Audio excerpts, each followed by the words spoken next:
साहिर लुधियानवी का जन्म 8 मार्च 1921 को पंजाब के लुधियाना में एक संपन्न जागीरदार मुस्लिम परिवार में हुआ। उनका असली नाम अब्दुल हई था। बचपन में ही उनके माता पिता अलग हो गए। मां सरदार बेगम ने साहिर को अपने साथ रखा और कठिन परिस्थितियों में उनका पालन पोषण किया। यही संघर्ष और असुरक्षा की भावना बाद में उनकी शायरी में बार बार झलकती रही। लुधियाना के खालसा स्कूल और फिर गवर्नमेंट कॉलेज में पढ़ाई करते समय ही उन्होंने साहित्य और कविता की ओर झुकाव महसूस किया। कॉलेज के दिनों में ही उनका प्रेम प्रसंग मशहूर पंजाबी लेखिका अमृता प्रीतम से हुआ, जो ताउम्र चर्चा में रहा। साहिर की शुरुआती रचनाएं तत्कालीन प्रगतिशील उर्दू लेखकों से प्रभावित थी। उन्होंने तलखियां नाम से एक काव्य संग्रह निकाला, जिसने उन्हें उर्दू साहित्य के प्रमुख हस्ताक्षरों में ला खड़ा किया।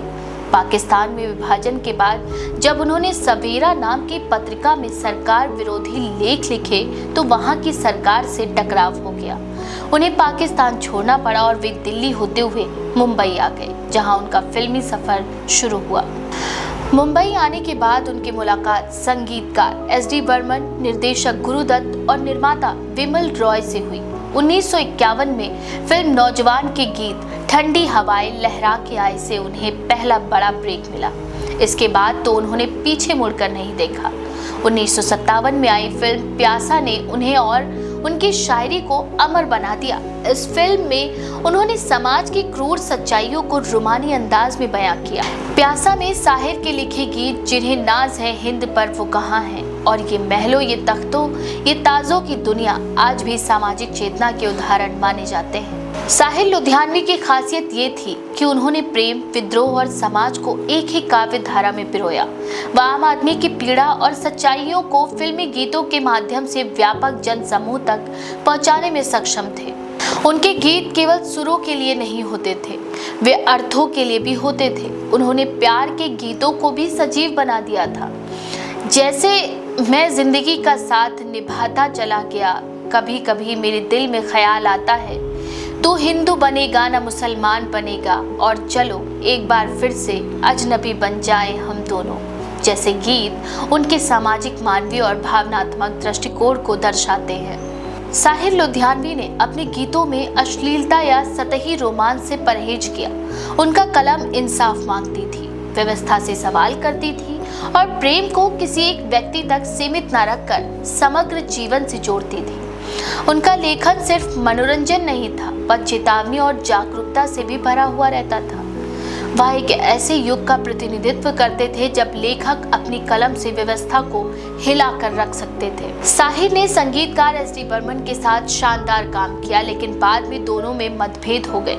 फिर उन्होंने संगीतकार खयाम, रविशंकर, जयकिशन, लक्ष्मीकांत प्यारेलाल और एन दत्ता के साथ काम किया। उन्होंने फिल्म ताजमहल 1963 और कभी कभी 1976 के लिए फिल्म फेयर पुरस्कार भी जीते।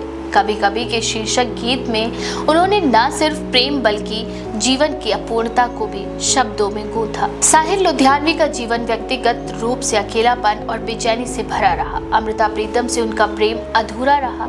बाद में गायिका सुधा मल्होत्रा से भी उनका संबंध चर्चाओं में रहा, लेकिन वे कभी विवाह के बंधन में नहीं बंधे। उन्होंने मुंबई के बांद्रा इलाके में एक आलीशान बंगला बनवाया, लेकिन ताउम्र अकेले रहे। दोस्तों के बीच जिंदा दिली से रहने वाले साहिर लुधियानवी निजी जीवन में बेहद संवेदनशील और अकेले थे। 25 अक्टूबर 1980 को दिल का दौरा पड़ने से उनका निधन हुआ। वे अपने पीछे एक समृद्ध और प्रेरणादायक साहित्यिक धरोहर छोड़ गए, जो आज भी उतनी ही प्रासंगिक है जितनी उनके दौर में थी। उनकी शायरी और उनके गीत हिंदी सिनेमा की आत्मा बन चुके हैं। साहिर लुधियानवी न सिर्फ गीतकार थे, वे एक युग थे, सोच का, संवेदना का और सच्चाई का। साहिर लुधियानवी की पंक्तियां आज भी हमें सोचने पर मजबूर कर देती हैं। मैं जिंदगी का साथ निभाता चला गया, हर फिक्र को धुएं में उड़ाता चला गया।